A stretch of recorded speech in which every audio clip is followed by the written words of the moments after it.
আসসালামু আলাইকুম। আমি সালমা আক্তার, প্রভাষক হিসাব বিজ্ঞান, শ্রীপুর মুক্তিযোদ্ধা রহমত আলী সরকারি কলেজ। বিষয় ব্যবস্থাপনা নীতিমালা, অনার্স প্রথম বর্ষ। আমি তোমাদের গত ক্লাসে কর্মসংস্থান অধ্যায়টি পড়িয়েছিলাম। সেখানে তোমাদের কি 8টা প্রশ্ন পড়িয়েছিলাম। তোমরা কি সেটা বাসায় ভালোভাবে পড়েছো? যদি না পড়ো অবশ্যই পড়ে নিবা। আজকে তোমাদেরকে আমি নতুন একটা অধ্যায় পড়াবো, সেটা হচ্ছে নেতৃত্ব।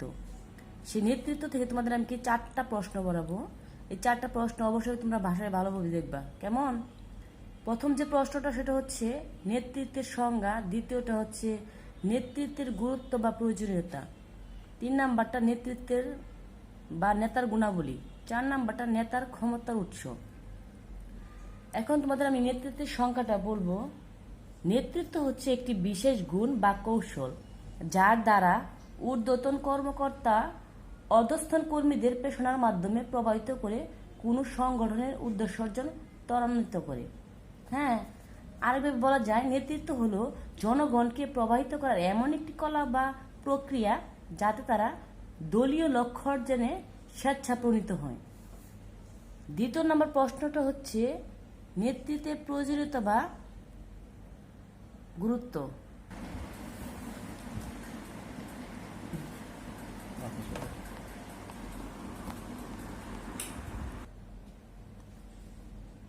তোমাদের দ্বিতীয় নম্বর প্রশ্নটা হচ্ছে নেতৃত্বের গুরুত্ব বা প্রয়োজনীয়তা। যেসব কারণে নেতৃত্বের যে কোনো দলবদ্ধ কাজের জন্য গুরুত্বপূর্ণ তা আমি আলোচনা করব। প্রথম আমি কিছু হিংস তোমাদের বলবো। প্রত্যেকটা হিংস তোমরা অবশ্যই নোট করে রাখবা। কেমন? গত ক্লাসে আমি অবশ্যই হিংসগুলো তোমাদের নোট করে দিয়েছিলাম, তবে এই ক্লাসে আমি হিংসগুলো দেই নাই, কিন্তু তোমরা এই নোট করে রাখবা হিংসগুলা অবশ্যই। প্রথম যে হিংসটা লিখে রাখবা, একাকিত্বের মনোভাব সৃষ্টি। নেতার প্রধান কাজ হলো লক্ষ্য অর্জন, কর্ম পরিচালনা করা। আনুষ্ঠানিক সাংগঠনিক কাঠামো দিয়েই লক্ষ্য অর্জনের উদ্দেশ্যে কর্ম পরিচালনা করা হয়, কিন্তু অধিকতর দক্ষতা ও যোগ্যতার উপায়ে কর্ম পরিচালনা করতে চাইলে আনুষ্ঠানিক সম্পর্কের পাশাপাশি অনানুষ্ঠানিক সম্পর্ক ব্যবহার করতে হয়। এর জন্য নেতাই কেবল অনানুষ্ঠানিক সম্পর্ক ব্যবহার করে লক্ষ্য অর্জনে দলীয় প্রচেষ্টা, একাকিত্বের মনোভাব এবং দলীয় গতিশীলতা সৃষ্টি করতে পারেন। ফলে কর্মীরা অনুপ্রাণিত হয় এবং তাদের কর্ম সম্পাদন ক্ষমতা বৃদ্ধি পায়। দ্বিতীয় নাম্বার হিংসটা হচ্ছে সহযোগিতা। দলীয় গতিশীলতা বা দলীয় সংবদ্ধতা সহযোগিতার মাধ্যমে সৃষ্টি হয়। নেতৃত্ব কর্মীদের মনের সহযোগিতায় মনোভাব সৃষ্টি করে।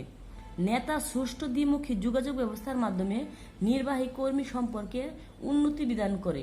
নেতৃত্ব কর্মীদের সমস্যা সমাধান, আশা আকাঙ্ক্ষা পূরণ, কর্মীতে সম্পর্ক উন্নয়ন ও পারস্পরিক সৌহার্দ্যপূর্ণমূলক সম্পর্ক গড়ে তোলার মাধ্যমে প্রতিষ্ঠানের একটি উন্নত কর্মপরিবেশ সৃষ্টি করে। 3 নাম্বারটা হচ্ছে মনোবল উন্নয়ন। নেতা আদেশ, নির্দেশ, উৎসাহ, উদ্দীপনা, সহযোগিতা ও পরামর্শ প্রদানের মাধ্যমে কর্মীদের ভিতর স্বেচ্ছায় কর্ম সম্পাদনের ইচ্ছা জাগ্রত করে। ইচ্ছা ও নির্বাহীদের সাহায্য সহযোগিতায় কর্মীদের কাজের ফলপ্রদতা বৃদ্ধি পায়, ফলে তাদের মনোবল বৃদ্ধি পায়। 3 নাম্বার হচ্ছে মনোবল উন্নয়ন। লিখেছো তো? হ্যাঁ, তোমাদের 3টা কিন্তু হিংস অলরেডি বলে দিয়েছি। এখন হচ্ছে 4 নাম্বারটা উচ্চমানের কর্ম সম্পাদন। নেতৃত্ব কর্মীদেরকে উৎসাহ, উদ্দীপনা, সাহায্য সহযোগিতা, পরামর্শ প্রদানের মাধ্যমে উচ্চমানের কার্য সম্পাদনে আগ্রহী করে তোলে। যোগ্যতায় নেতৃত্বে 4 নাম্বারটা উচ্চমানের কর্ম সম্পাদন। হ্যাঁ, এখন 5 নাম্বারটা কর্তৃত্ব প্রয়োগের সহায়ক। কর্তৃত্বের যথাযথ প্রয়োগ ব্যবস্থাপনার জন্য একটি গুরুত্বপূর্ণ বিষয়। দায়িত্বের মাধ্যমে কর্তৃত্ব অভিগমন অপরিহার্য। কর্তৃত্বের ব্যবহার সঠিকভাবে করতে না পারলে নির্বাহীদের পক্ষে কর্মী ও কার্য পরিচালনা করতে সমস্যা হয়ে যেতে পারে। তাই নেতা তার কর্মীদের জানেন বলে কোথায় কতটুকু কর্তৃত্ব প্রয়োগ করা যথাযথভাবে তা বুঝতে পারে। 6 নাম্বারটা ফলপ্রদতা ও দক্ষতা বৃদ্ধি। নেতৃত্ব ফলপ্রদতা ও দক্ষতা বৃদ্ধিতে গুরুত্বপূর্ণ ভূমিকা পালন করে। নেতা সঠিকভাবে নির্দেশ প্রদান ও পথ প্রদর্শক পূর্বক কর্মীদের সকল কার্য লক্ষ্যাভিমুখে পরিচালিত করে। এতে কর্মীদের কাজের দক্ষতা বৃদ্ধি পায়। এবং কার্য সম্পাদের কাঙ্ক্ষিত ফলাফল অর্জন সম্ভব হয়। কর্মীদের দক্ষতা ও ফলপ্রদতা বৃদ্ধির কারণে প্রতিষ্ঠানের সর্বক্ষেত্রে বিশৃঙ্খলা বিরাজ করে এবং প্রতিষ্ঠানের উন্নতি সাধিত হয়।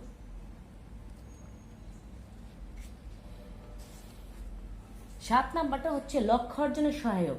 ব্যবস্থাপনা প্রক্রিয়ার প্রতিটি কাজেই চূড়ান্ত উদ্দেশ্য প্রাতিষ্ঠানিক লক্ষ্য অর্জন। নেতৃত্ব ব্যবস্থাপনা প্রক্রিয়া একটি অংশ হিসেবে লক্ষ্য অর্জনে গুরুত্বপূর্ণ ভূমিকা পালন করে। নেতা তার ব্যক্তিত্ব, প্রভাব, কর্তৃত্ব এবং প্রতিষ্ঠানের প্রতিশ্রুতির মাধ্যমে এমন একটি যোগ্য পরিবেশ সৃষ্টি করেন যাতে প্রতিটি কর্মী তার সামর্থ্য যতটুকু উজাড় করে লক্ষ্য অর্জন সচেষ্ট থাকে। ফলশ্রুতিতে যোগ্য নেতৃত্বের গুণে প্রাতিষ্ঠানিক লক্ষ্য অর্জন বেগ পেতে হয় না। 8 নাম্বার প্রাতিষ্ঠানিক উন্নয়ন। যোগ্য নেতৃত্বের কারণে প্রশাসনিক ও মানবিক শক্তির বিশেষ দক্ষতা ও ফলপ্রদতা বৃদ্ধি পায়। দক্ষতা ও ফলপ্রদতার এই বৃদ্ধি প্রাতিষ্ঠানিক লক্ষ্য অর্জনে যেমন ত্বরান্বিত করে তেমন প্রতিষ্ঠানের শ্রীবৃদ্ধি ঘটে থাকে। তার মানে কি বলছে, প্রতিষ্ঠানের উন্নয়নের জন্য অবশ্যই কি করতে হবে, যোগ্য নেতৃত্বের প্রয়োজন হবে। যোগ্য নেতৃত্ব হলে প্রতিষ্ঠানের দক্ষতা ও ফলপ্রদতা অবশ্যই উন্নত হবে। তারপরে 9 নাম্বারটা হচ্ছে সম্পর্ক উন্নয়ন। আনুষ্ঠানিক ও অনানুষ্ঠানিক উভয় সম্পর্ক কার্যকর করা ব্যবস্থাপনার জন্য জরুরি। অনানুষ্ঠানিক সম্পর্ক ব্যবস্থাপনার সফলতার জন্য সমান গুরুত্বপূর্ণ। আদর্শ নেতৃত্ব আনুষ্ঠানিক সম্পর্কের পাশাপাশি অনানুষ্ঠানিক সম্পর্ক উন্নয়ন করে। তারপরে 10 নাম্বার হচ্ছে প্রাতিষ্ঠানিক কার্যকারিতার পরিমাপ। নেতা হলেন প্রতিষ্ঠানের সমগ্র কার্যক্রমের সমন্বয়ক। তিনি আদেশ, নির্দেশ দান ও সকল কর্মপ্রচেষ্টাকে সমন্বয় করে পরিকল্পনা বাস্তবায়নে সচেষ্ট থাকে। নেতৃত্বের দুর্বলতা প্রতিষ্ঠান দুর্বল করে দেয়। এই দুর্বলতার কারণে প্রতিষ্ঠান ব্যর্থ পরিচালনায় পরিণত হয়। তার মানে কি বলছে যে নেতাকে অবশ্যই কি করতে হবে, যোগ্য হতে হবে, না হলে কি হবে, প্রতিষ্ঠানের বিভিন্ন সমস্যার সম্মুখীন হতে হবে। 3 নাম্বার প্রশ্নটা হচ্ছে নেতৃত্বের বা নেতার গুণাবলী। প্রত্যেকটি নেতার কিন্তু কিছু গুণ থাকে, এই সব গুণের উপর ডিপেন্ড করে হচ্ছে তার নেতৃত্ব প্রদান করে থাকে। এই নেতৃত্বে যদি গুণ না থাকতো তাহলে ভালো নেতৃত্ব প্রদান করতে পারতো না। তাই নেতৃত্বে বা নেতার কিছু গুণাবলী রয়েছে, সেই গুণাবলী এখন আমি আলোচনা করব। তোমাদের ওই গুণাবলীর কিছু হিংস দিয়ে দিচ্ছি, অবশ্যই সেই হিংসগুলা তোমরা নোট করে রাখবা। হ্যাঁ, প্রথম যে হিংসটা সেটা হচ্ছে শারীরিক ও স্নায়বিক শক্তি। লিখে রাখছ? একজন নেতা বহুবিধ শারীরিক ও মানসিক কর্ম সম্পাদন করেন। এই কাজ করার জন্য নেতাকে পর্যাপ্ত শারীরিক ও মানসিক শক্তি সামর্থ্যের অধিকারী হওয়া উচিত। পর্যাপ্ত শারীরিক, মানসিক ও স্নায়বিক সামর্থ্য না থাকলে নেতার পক্ষে প্রতিষ্ঠানের বিভিন্ন জটিল মুহূর্তে সঠিক কার্য পরিচালনা করা সম্ভব নয়। কি বলছে, এক নেতাকে অবশ্যই শারীরিক ও স্নায়বিক শক্তিশালী হতে হবে। একজন নেতা যদি অসুস্থ থাকে সবসময়, তার শারীরিক কন্ডিশন ভালো না থাকে, তাহলে কিন্তু ভালো নেতৃত্ব দিতে পারবেন না। হ্যাঁ, তাই কি করতে হবে, একজন ভালো নেতা হতে হলে অবশ্যই শারীরিক ও স্নায়বিক শক্তির অধিকারী হতে হবে। 2 নম্বর প্রশ্ন হচ্ছে সংগঠন সম্পর্কে সুস্পষ্ট ধারণা। যে সংগঠন নেতা নেতৃত্ব দিবেন সেই সংগঠন সম্পর্কে নেতার অবশ্যই সুস্পষ্ট জ্ঞান থাকা দরকার। প্রতিষ্ঠানের কর্মপরিবেশ, কর্মীদের আচার আচরণ, প্রতিষ্ঠানের লক্ষ্য, সাংগঠনিক কাঠামো ইত্যাদি সম্পর্কে নেতার সুস্পষ্ট ধারণা থাকতে হবে। সংগঠন সম্পর্কে পূর্ণাঙ্গ জ্ঞানের অভাবে নেতার পক্ষে সুষ্ঠু কার্য সম্পাদন করা সম্ভব নয়। কি বলছে, যেখানে কাজ করবে নেতা, সেই কাজের পরিবেশ সম্পর্কে নেতাকে অবশ্যই জানতে হবে। যদি সে ওই কাজের পরিবেশ এবং সব কর্মচারীদের সম্পর্কে না জানে, তাহলে সে কি নেতৃত্ব দিবে? তাই নেতাকে অবশ্যই কি করতে হবে, সংগঠনের সম্পর্কে সুস্পষ্ট ধারণা অবশ্যই থাকতে হবে। 3 নাম্বারটা হচ্ছে ব্যক্তিত্ব। নেতার মোহনীয় ব্যক্তিত্ব সম্পন্ন হওয়া বাঞ্ছনীয়। উচ্চ ব্যক্তিত্ব সম্পন্ন ব্যক্তি সবার কাছে গ্রহণীয় ও শ্রদ্ধেয়। নেতার ব্যক্তিত্ব বলিষ্ঠ ও মোহনীয় হলে সহজে তিনি অধীনস্থদের মন জয় করতে সক্ষম হন এবং তিনি যে আদেশ নির্দেশ প্রদান করেন তা অধীনস্থরা সহজে ও শ্রদ্ধারভাবে পালন করতে পারে। কারণ একজন নেতার যদি ব্যক্তিত্ব ভালো না থাকে তাহলে তার কথা কেউ শুনবে না। একজন অবশ্য নেতা কি হতে হবে, একটা ব্যক্তিত্বের অধিকারী হতে হবে। 4 নাম্বারটা হচ্ছে শিক্ষা ও প্রশিক্ষণ। নেতার প্রয়োজনীয় শিক্ষাগত যোগ্যতা থাকা আবশ্যক। প্রাতিষ্ঠানিক কাজকর্মে অধিগত দক্ষতার জন্য উপযুক্ত প্রশিক্ষণ থাকা উচিত। উপযুক্ত শিক্ষা প্রতিষ্ঠান প্রাপ্ত নেতাকে অধস্তনরা যেমন সমীহ করে, তেমন নেতা তার শিক্ষা ও প্রশিক্ষণমূলক জ্ঞান দ্বারা দক্ষতার সাথে কার্য তদারকি ও পরিচালনার মাধ্যমে সকলের মন জয় করতে সক্ষম। 5 নাম্বারটা হচ্ছে মানসিক পরিপক্কতা। মানসিক পরিপক্কতা ব্যক্তির ভাবাবেগ নিয়ন্ত্রণ করতে সহায়তা করে। সে কারণে মানসিক দিক দিয়ে পরিপক্ক ব্যক্তি যে কোনো সিদ্ধান্ত গ্রহণ কিংবা মোকাবেলার নিজের বিচার বুদ্ধি যুক্তি ব্যবহার করে থাকে। তা একজন আদর্শ নেতা হতে হলে তাকে অবশ্যই মানসিক দিক দিয়ে পরিপক্ক হওয়া উচিত। 6 নাম্বার ধৈর্য। ধৈর্য নেতৃত্বের একটি অন্যতম প্রধান গুণ। নেতাকে বহুবিধ সমস্যা এবং প্রতিকূলতার অবস্থার সম্মুখীন হতে হয়। এরকম পরিস্থিতিতে নেতাকে ধৈর্যশীল ও সহিষ্ণু না হলে সঠিকভাবে পরিচালনা করতে পারে না। 7 নাম্বারটা হচ্ছে প্রশাসনিক ও সাংগঠনিক দক্ষতা। প্রশাসনিক ও সাংগঠনিক দক্ষতা হচ্ছে 7 নাম্বারটা। প্রতিষ্ঠানের যাবতীয় সম্পাদিত সুষ্ঠু ব্যবহার নিশ্চিত করতে নেতাকে প্রয়োজনীয় কার্যাদি চিহ্নিতকরণ, কার্যাদি বন্টন, কর্মীদের মধ্যে যোগাযোগ ব্যবস্থা ও পারস্পরিক সম্পর্ক প্রতিষ্ঠা, কাজের মধ্যে সমন্বয় বিধান, কর্মীদেরকে অনুপ্রেরণা প্রদান, কার্য সম্পাদন নিয়ন্ত্রণ করতে হয়। এ কাজে সফলতা অর্জন করতে নেতাকে অবশ্যই প্রশাসনিক ও সাংগঠনিক বিষয়ে যথোপযুক্ত জ্ঞান ও দক্ষতা থাকা আবশ্যক। 8 নম্বরে অধস্তন সম্পর্কে জ্ঞান। নেতার মূল কাজ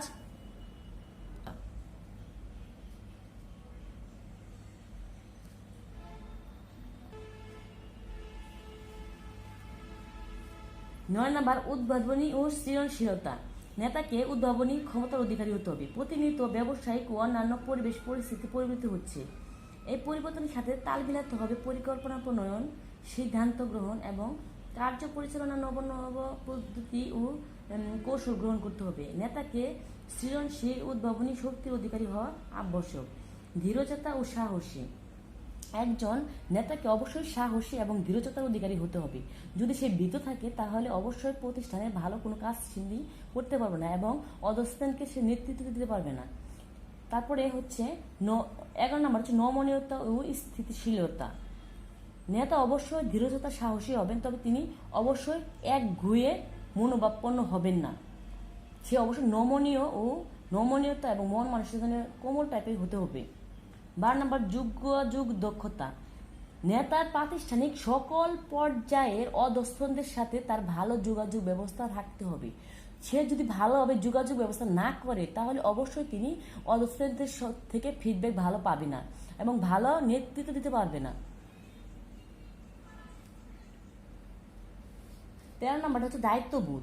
নিজ সম্পর্কে সচেতন থাকা নেতার একটি গুরুত্বপূর্ণ গুণ। দায়িত্ব পালনে নেতা কখনোই অনীহা হবে না। দায়িত্ব পালনের ক্ষেত্রে তিনি অগ্রণী ভূমিকা পালন করবেন। নেতা স্বতঃপ্রণীত হয়ে দায়িত্ব পালনে ব্রতী হবেন। তারপরে হচ্ছে আত্মসমালোচনা। নেতা এই পয়েন্টে লিখে রাখো যে আত্মসমালোচনা। নেতা ভুল ত্রুটি ঊর্ধ্বে নয়, তিনি সর্বদা সঠিক কাজটি করবেন তা নয়, কারণ তার মধ্যে ভুল ত্রুটি হতেই পারে। তিনি তবে নিজে যদি আত্মসমালোচনা করে যে আমি এই কাজটিকে ঠিক করেছি না ভুল করেছি, তাহলে তার যদি কোনো কাজ ভুল হয়ে থাকে তাহলে সে নিজেই উপলব্ধি করতে পারবে আসলে আমার এই কাজটা ভুল হয়েছে। পয়েন্ট হচ্ছে সততা ও আন্তরিকতা। সততা আন্তরিকতা বিশেষতা একজন আদর্শ নেতার জন্য আবশ্যকীয় গুণ। নেতার মধ্যে সততা যদি না থাকে তাহলে সে নেতা কখনোই ভালো গুণের অধিকারী হতে হবে না। তাই নেতাকে অবশ্যই সততা ও আন্তরিকতার অধিকারী হতে হবে। হ্যাঁ, তাহলে তোমাদের আমি নেতৃত্ব বা নেতার গুণাবলী প্রশ্নটা পড়ালাম। অবশ্যই সব হিংসগুলো লিখবা, ঠিক আছে? এখন তোমাদের আমি নেতার ক্ষমতার উৎস, এই নেতার ক্ষমতার উৎসটা প্রশ্নটা পড়াবো। সেটা হচ্ছে ক্ষমতা হলো অন্যান্যদের আচরণকে প্রভাবিত করার কৌশল বা যোগ্যতা। সিদ্ধান্ত গ্রহণে প্রভাবিত করার যোগ্যতাকে ক্ষমতা বলা হয়। বলতে গেলে ক্ষমতায় নেতার পরিচয়ক। নেতা বিভিন্ন উৎস থেকে ক্ষমতা লাভ করে। তাই নেতার কিছু যে ক্ষমতার উৎস রয়েছে। ক্ষমতার উৎসের মধ্যে হচ্ছে প্রথম যেটা আইনানুগ ক্ষমতা। নেতা যিনি কর্মীর আচরণকে নিয়ন্ত্রণ বা প্রভাবিত করার জন্য সংগঠনের নীতি, কার্যপদ্ধতি, প্রশাসনিক নিয়মকানুন এবং সংগঠন কাঠামোর দ্বারা ক্ষমতাপ্রাপ্ত হয়ে থাকেন। এগুলো নেতা আইনগতভাবে পেয়ে থাকেন। আইনানুগ ক্ষমতা হচ্ছে কর্তৃত্ব স্বরূপ সকল ব্যবস্থাপককেই অধস্তনদের উপর আইনানুগ ক্ষমতা রয়েছে। দ্বিতীয় নাম্বারটা হচ্ছে পুরস্কার প্রদানের ক্ষমতা। একজন নেতা ভালো কাজের প্রতিদান স্বরূপ কোনো অধস্তনকে পুরস্কৃত করতে পারেন। প্রত্যেক যোগ্য ব্যক্তি ভালো কাজের স্বীকৃতি স্বরূপ পুরস্কার প্রত্যাশা করে। নেতা এই আশা পূরণ করলে কর্মীদের আগ্রহ ও সন্তুষ্টি বৃদ্ধি পায়। নেতা ছাড়া অন্য কেউ পুরস্কার প্রদান করতে পারে না। তাই কি বলছি, যখন অধস্তনদেরকে নেতা ভালো কাজের জন্য পুরস্কারের ব্যবস্থা করবেন, তখন অবশ্যই অধস্তন তারা আগ্রহ সহকারে সেই কাজটি করতে চাইবে, কেননা তারা পুরস্কৃত হতে চায় নেতার কাছ থেকে। তাই নেতাকে অবশ্যই পুরস্কার প্রদানের ব্যবস্থা করতে হবে। কারণ একজন নেতা ছাড়া এই পুরস্কার ব্যবস্থা আর কেউ অবশ্যই করতে পারে না। এখন আমি 3 নাম্বারটা বলবো, শাস্তি প্রদানের ক্ষমতা। নেতার যেমন পুরস্কার প্রদানের ক্ষমতা আছে, তেমনি কি শাস্তি প্রদানের ক্ষমতা থাকতে হবে। একজন নেতা যখন কোনো অধস্তন কর্মীর ভালো মন্দ কাজ করে, নেতাকে অমান্য করলে বা মন্দ কাজ করলে শাস্তি প্রদানের ক্ষমতা আছে বলেই নেতাকে অবশ্যই সবাই মান্য করবে। নেতাও অধস্তনদের পরিচালিত নিয়ন্ত্রণ করতে পারবে না। মানে কি বলছি, একজন নেতা হতে হইলে কি হবে, পুরস্কার প্রদানের ব্যবস্থা করতে হবে, যেমন তেমনই তোমাকে শাস্তি প্রদানের ব্যবস্থা করতে হবে। যদি নেতা এই শাস্তি প্রদানের ব্যবস্থা না করে, তাহলে অধস্তনরা অবশ্যই নেতাকে মান্য করবে না। হ্যাঁ, তাদের নিজের মতো কাজ করবে। যখন নেতা তাদেরকে শাস্তি প্রদানের ব্যবস্থা করবে যে ভালো কাজ করার জন্য, তাহলে ওর নেতারা কি করবে, তারা মনোযোগ দিয়ে কাজ করবে। তারপর 4 নাম্বারটা হচ্ছে মোহনীয় ক্ষমতা। নেতার কাজের প্রতি আকৃষ্ট হয়ে সর্বসাধারণ ও অধস্তনরা তাকে সমর্থন দেয় বা শ্রদ্ধা করে। তখন তাকে বলা হয় নেতা তার মোহনীয় ক্ষমতা দ্বারা নেতৃত্ব দিচ্ছেন। এরূপ ক্ষেত্রে অনুসারীরা নেতার সংস্পর্শে আসতে পারলে নিজের গৌরবান্বিত মনে করে। ফলে দেখা যায় যে নেতার প্রতি এই অনুসারীদের অগাধ শ্রদ্ধা, আনুগত্য নেতাকে ক্ষমতাবান করতে সাহায্য করে। মোহনীয় ক্ষমতা কি? একজন নেতাকে অবশ্যই খুব ভালো এবং সফট মনের অধিকারী হতে হবে, যেন অধস্তনের সাথে মিশতে পারে। যদি অধস্তনরা তার কাছে ভালো মন্দ সবকিছু বলতে পারে, হ্যাঁ, তখন নেতা সম্পর্কে তাদের মধ্যে একটা ভালো ধারণা চলে আসবে। তখন কি করবে, তারা সব অধস্তনরা ভালো কাজ করতে চাইবে। 5 নাম্বারটা হচ্ছে বিশেষায়িত ক্ষমতা। নেতার নিজস্ব জ্ঞান, দক্ষতা ও নৈপুণ্য ও যোগ্যতা দ্বারা অধস্তনদেরকে অনেক ক্ষেত্রে পরিচালিত ও নিয়ন্ত্রণ করে থাকে। এরূপ গুণকে নেতার বিশেষজ্ঞজনিত ক্ষমতা বলে।